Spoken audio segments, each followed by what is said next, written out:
네, 지난 시간에 특허 청구 범위와 발명의 상세한 설명에 대해서 말씀을 드렸죠. 오늘은 이제 그 특허 청구 범위를 해석하는 그 방법에 대해서 말씀을 드리겠는데요. 역사적으로 볼 때 크게 이 특허 청구 범위를 작성하는 방법에 대해서 두 가지 방법이 있었습니다. 하나는 중심 한정주의라는 것이고요. 또 하나는 주변 한정주의라고 하는 것입니다. 첫째 방법이 중심 한정주의, 두 번째가 주변 한정주의.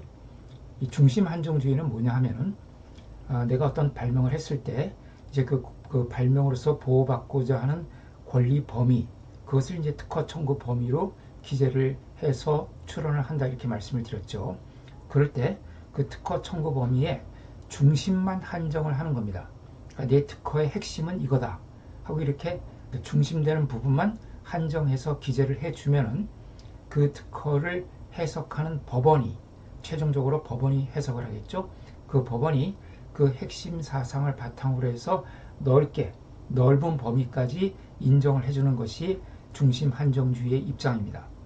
네, 그러니까 이 중심 한정주의에서는 발명자가 자기 발명의 핵심만 기재를 하면은 법원이 그 핵심을 포함하는 이 발명의 전체적인 기술적인 사상을 폭넓게 발명의 범위, 그러니까 특허권의 범위로 인정을 해주는 것이 중심 한정주의의 입장이고요. 이에 반해서 주변 한정주의는 발명자가 특허 출원할 때 자신의 발명을 포괄하는 모든 범위를 다 기재를 해오면 그 안에 들어가는 것만 법원에서 권리로 인정을 해주겠다는 것입니다. 그리고 완전히 다르죠. 중심 한정주의는 발명자가 발명의 핵심만 기재를 해오면 법원이 그 핵심을 포함한 이 발명의 전체적인 기술적인 사상을 권리로서 인정을 해주겠다는 것이고, 주변 한정주의는 아예 발명자가 내 발명은 이러이러한 범위에 속하는 것이다 하고 그 주변을 한정해 오면은 그 주변, 한정된 주변 안에 포함되어 있는 모든 기술적 사상을 이제 법원이 권리 범위로 인정을 해준다는 것입니다. 그러니까 이 중심 한정주의는요, 법원이 그 특허의 기술에 대해서 상당히 잘 알고 있어야 돼요. 그래야 그 발명자가 기재해온 이 발명의 핵심을 포함하는 넓은 범위의 기술을 다 인정을 해줘야 되니까 그 발명에 대해서 법원이 이제 상당한 전문성을 가지고 식견과 지식을 가지고 있어야 되는 것이죠. 반면에 주변 한정주의는 발명자가 전체의 범위를 한정을 해서 가지고 출원을 하니까 그 안에 들어오는 것은 이제 법원에서 손쉽게 특허의 권리 범위를 인정을 해주는 것이니까 법원의 입장에서는 특별히 그 기술에 대한 지식이 없다 하더라도 그 안에 들어있는 것은 전부 이제 그 특허 발명의 권리 범위에 속한다, 이렇게 이해를 해주는 것이죠.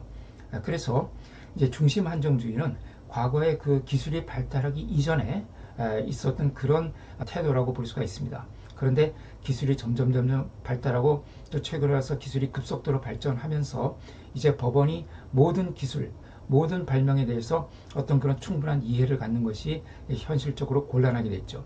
그래서 과거에는 중심 한정주의를 취하고 있었지만은 점차적으로 이 주변 한정주의로 이동을 해왔고요. 지금 이제 세계 대부분의 나라가 이 주변 한정주의를 취하고 있습니다. 그러니까 중심 한정주의에서 어떻게 이제 그럼 특허 청구 범위를 해석했는지를 한번 사례를 들어볼게요. 이게 이제 1853년도에 있었던 미국 연방 대법원의 판결인데요. 그러니까 지금으로부터 벌써 한 170년 전의 판결이죠. 이 판결의 내용은 뭐냐 하면은 이 트럭의 적재함입니다. 그러니까 석탄이라든가 뭐 어떤 이제 그 건축용 부자재 같은 것을 이제 운반하는 그 트럭의 적재함. 보통 이제 그 트럭의 적재함이 이렇게 그 당시에는 아마 자동차가 없었기 때문에 트럭보다는 이제 마차를 사용했을 것 같아요. 이 적재함이 이렇게 직육면체로 된 트럭의 적재함. 뭐 오늘날도 이제 보통 대부분 트럭의 적재함이 그렇게 직육면체 형상으로 만들어져 있죠. 그런데 도로 포장 공사를 한다든가 이럴 때 그 트럭 적재함에 실려 있는 그 건설용 부자재, 예를 들어서 뭐그 코어쿠스라든가 뭐 이제 코울타르 이런 것들이 이제 도로에 이렇게 투척을 하면서 점점 진행을 해 나가야 되는데, 그럴 때 이 직육면체로 되어 있으면 사람이 처음에는 끝부분에서 부자재를 투척을 하니까 별로 어렵지가 않은데 점점 판에 이게 투척을 하면서 안쪽으로 계속 들어가야 되죠. 그 안쪽에 들어가서 그 이 부자재를 삽으로 뭐 퍼가지고 이제 뒤쪽으로 다시 이동을 해서 도로에 이렇게 뿌리게 되면 이동 거리가 이제 점점 길어지게 되겠죠. 그래서 불편하니까 이제 어떤 특허를 원고가 발명을 해서 출원을 했냐 하면은 이 트럭의 적재함을 원뿔형으로 만든 겁니다. 원뿔형으로 돼서 위가 넓고 아래가 좁은 원뿔형. 그래서 석탄이라든가 코올텔 같은 이런 건설용 부자재를 계속 퍼내도 그러면 이 부자재들이 계속 이제 중심부로 모이게 되겠죠. 그럼 이제 그 사람이 굳이 이동을 하지 않아도 계속적으로 이렇게 그 석탄이라든가 그런 건설용 부자재를 투척을 할 수 있는 이런 편리성을 갖게 되겠죠. 그래서 이런 그 적재함을 원뿔형, 그렇게 이제 거꾸로 세우는 원뿔들이 위가 넓고 아래가 좁은 이런 원뿔형으로 만든 그런 적재함을 이제 개발을 해서 거기에 대해서 이제 특허 출원하면서 뭐라고 이제 특허 출원했냐면 특허 청구 범위에 원뿔형, 그러니까 위가 넓고 아래가 좁은 원뿔형 적재함, 이렇게 이제 특허 청구 범위를 기재를 한 겁니다. 그랬는데 피고가 어떤 식으로 이 적재함을 만들었냐면은 그 원뿔형 이 트럭 적재함 원고의 특허를 회피하기 위해서 원뿔이 아니라 팔각뿔, 예, 그러니까 팔각뿔 형태로 이제 트럭의 적재함을 만들었습니다.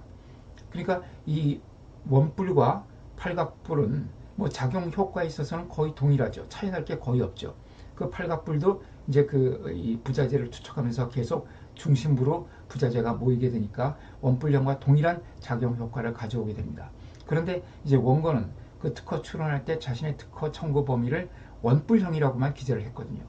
그러면 그 원뿔형 특허를 가지고 이 팔각뿔형 이 적재함, 이것을 특허 발명에 대한 침해라고 주장을 할 수가 있느냐? 중심 한정주의에서는 이것이 가능하죠. 중심 한정주의에서는 원고는 발명의 핵심만 기재를 해오면 되니까 이 사람의 발명은 원뿔형이라고 기재를 했지만은 그것을 포괄하는 넓은 의미, 결국 그 원뿔형과 구성원리가 동일하고 작용 효과가 같은 그런 것까지 이제 포괄해서 권리 범위로 인정을 해주는 것이 중심 한정주의입니다.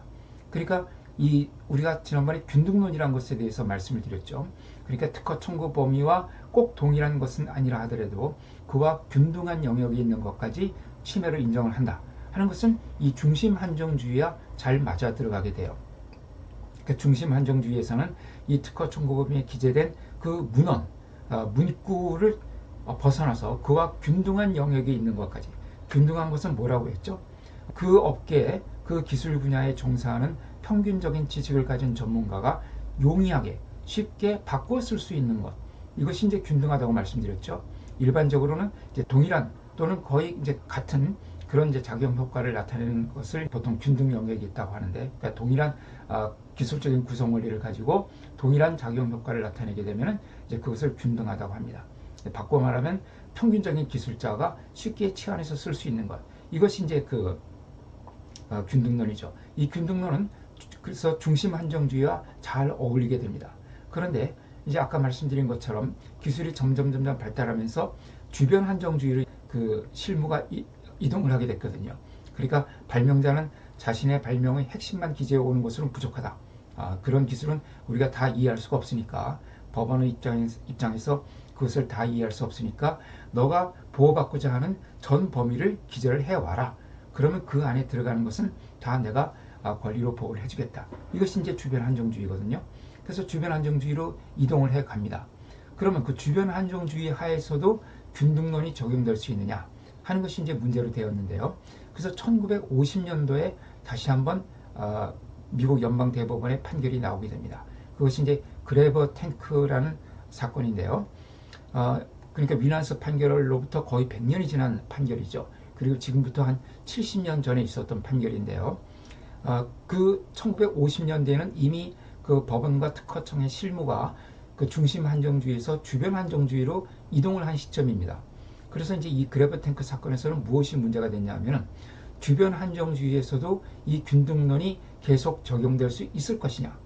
중심 한정주의에서는 당연히 균등론이 적용이 됐었는데 주변 한정주의는 이제 발명자가 자신의 발명을 그 딱 한정을 해와야 되는 것이거든요. 이런 실무 입장 하에서도 이 균등론이 적용될 수 있느냐 하는 것이 논란이 됐었는데, 그래버탱크 사건에서 이제 그것이 이 쟁점이 다루어지게 됩니다. 이 사건은 어떤 것이었냐면은 이 전기 용접에 사용되는 그 용매에 관한 특허인데요. 원고는 이 용매로서 알칼리 토류 금속을 기재를 했습니다. 그러니까 특허 청구 범위에 알칼리 토류 금속을 그 용매로 하는 전기 용접, 이제 이런 식의 그 청구 범위를 기재를 한 거죠. 근데 알칼리 토류는요, 우리 주기율표, 원소 주기율표에 보면은 EA족에 속한다고 합니다. EA족에는 이제 7가지 금속이 있는데 그 중에 이제 망간이 들어간다고 해요. 망간이. 그런데 그 피고는 어떤 식으로 이 특허를 회피했냐면은 마그네슘을 썼어요. 망간이 아니라 마그네슘.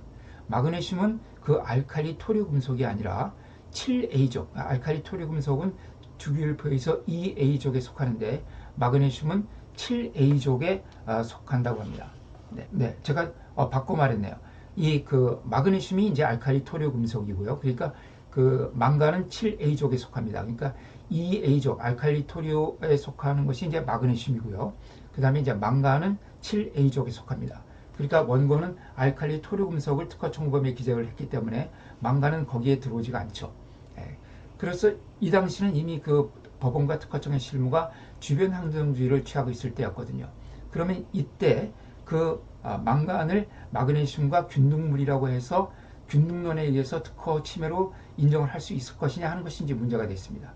그런데 이 전기 용접 분야에 종사하는 평균적인 전문가들의 증언에 의하면은 그 전기 용접을 할 때 망간과 마그네슘은 그 평균적인 전문가라면 누구나 쉽게 바꿔 쓸 수 있는, 그러니까 망간이 있으면 망간을 쓰고 마그네슘이 있으면 마그네슘을 쓰는 이런 아주 그 용이하게 대체할 수 있는 그런 물질이었다는 것이죠. 그래서 만약에 주변 환경주의에서도 균등론이 인정될 수 있다고 하면은 이것은 균등론에 의해서 침해가 될 것이고요. 주변 환경주의에서는 이제 균등론은 더 이상 적용될 수가 없다. 그것은 추론을 한 발명자가 책임져야 될 부분이다.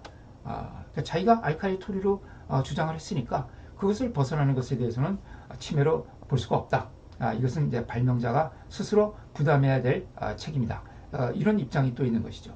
그런데 여기서 미국의 연방대법원이 균등론을 적용을 했습니다. 그래서 망간과 마그네슘이 균등물이기 때문에 이것은 균등론에 의해서 특허 침해가 된다고 판결했던 것이죠. 그래서 중심 한정주의뿐만 아니라 주변 한정주의에서도 균등론이 적용될 수 있다는 것을 분명하게 해준 판결이 이제 이 그래버탱크 사건이다 하는 것을 이제 알아두시면 되겠고요. 그래서 지금 우리나라를 비롯해서 많은 나라들이 주변 한정주의를 취하고 있지만은 그 주변 한정주의에서도 균등론을 적용을 해서 반드시 특허 청구 범위에 기재된 그런 문헌에 한정되는 부분뿐만 아니라 그 문헌을 넘어서서 그 문헌과 균등 범위에 있는 것까지, 균등 범위에 있는 기술 영역까지 특허 침해로 인정하는 그런 균등론을 지금 우리 특허 법원도 그렇고 특허청도 그렇고 실무의 입장으로 취하고 있습니다.